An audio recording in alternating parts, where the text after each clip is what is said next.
ভাই আমার শরম বেশি, সেজন্য আমি বেশি হাসি। আর মানুষ মনে করে আমার শরম নাই দেখে হাসি।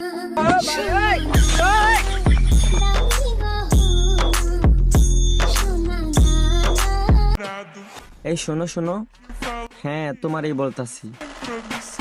আচ্ছা তুমি যে 12 ঘাটের পানি খাও, তোমার কি ঠান্ডা লাগে না?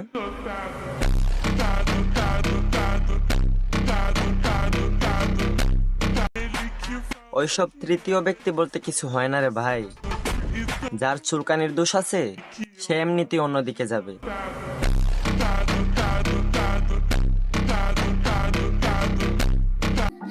2 দিন পর পর আমার জীবনে যে নাটকগুলা হয়, স্টার জলসার জি বাংলা এর কাছে কিছুই না।